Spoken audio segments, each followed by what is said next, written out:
Hi friends, இன்றைக்கி எப்படி டேசலில் வந்து பொட்டிக் ஃபினிஷில் நீட்டாக ஃபினிஷ் பண்ணி ஸ்டிச் பண்ணுறதுன்னு பார்த்துலாம். அதுக்கு வந்து நான் ஃபஸ்ட்டு 2 ஃபேப்ரிக் எடுத்திருக்கேன். ஸ்கொயர் ஷேப்பில் 4 இன்ச்சுக்கு 4 இன்ச் அளவில். ஃபஸ்ட்டு வந்து நம்ம எப்படி நார்மலாக ஃபஸ்ட்டு ஸ்டிச் பண்ணக்கூடிய டேசல் வந்து பார்த்திங்கன்னா, நார்மலாக நம்ம வந்து சும்மா டேசலுங்கிற ஒரு பேருக்கு நம்ம ஸ்டிச் பண்ணி கொடுப்போம்ல ப்ளவுஸுக்கு, அந்த மெத்தட் தான். இதில் ஆல்ரெடி உங்களுக்கு பார்க்கும்போது தெரிஞ்சிருக்கும் நான் என்ன மெத்தடில் வந்து நான் ஸ்டிச் பண்ணி காட்ட போகிறேன் அப்படிங்கிறது. ரொம்ப ஈஸி மெத்தட் தான். இது எல்லாருமே நார்மலாக நம்ம பண்ணுறது. பட் இதில் என்ன ஒரு விஷயம் ஆகும்னா, பிசுறு வந்து ஃபினிஷிங் ஃபுல்லாக ஃபினிஷ் இல்லாமல் கொஞ்சம் பிசுறு வந்து தெரியும்.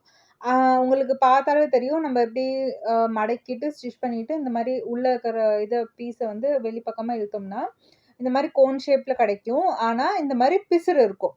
இந்த பிசுறு இல்லாத மாதிரி எப்படி பொட்டிக் ஃபினிஷ்ல நீட்டா வந்து நம்ம ஸ்டிச் பண்றது அண்ட் ஷேப்பையும் மாத்தாம அப்படிங்கிறது பார்த்துடலாம்.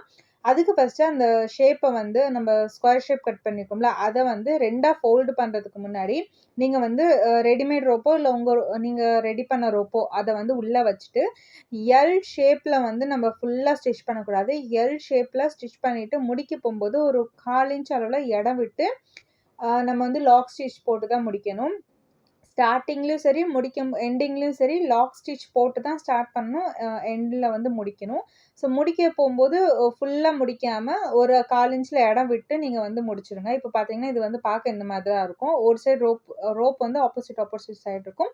அந்த டிப் வந்து காலியா தான் இருக்கும். இப்போ இங்க இருக்கக்கூடிய டிப் இருக்கு பார்த்தீங்களா? ஒரு குண்டூசி வச்சுக்கோங்க, பெரிய ஊசியாவே.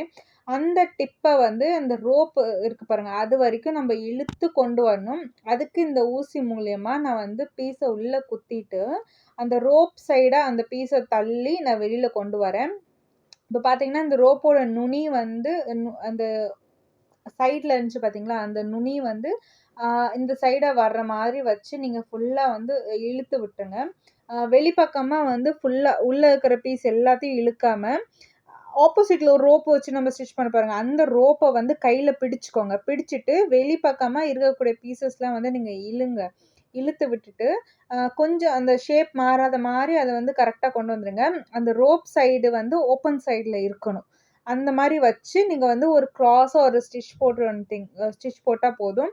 நல்லா கவனமா வந்து நான் சொல்ல சொல்ல நீங்க இந்த வீடியோ விஷுவல்ல பார்க்க உங்களுக்கு வந்து கரெக்ட்டா புரியும் நான் நம்புறேன்.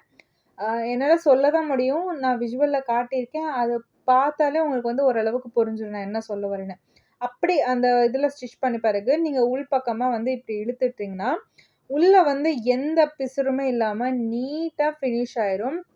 இப்ப பாருங்க, அந்த ஷேப் வந்து மாறல. அதே ஷேப்ல தான் இருக்கு. இது வந்து பார்க்க ஒரு ஃப்ளவர் மாரி தான் ஷேப்ல இருக்கு.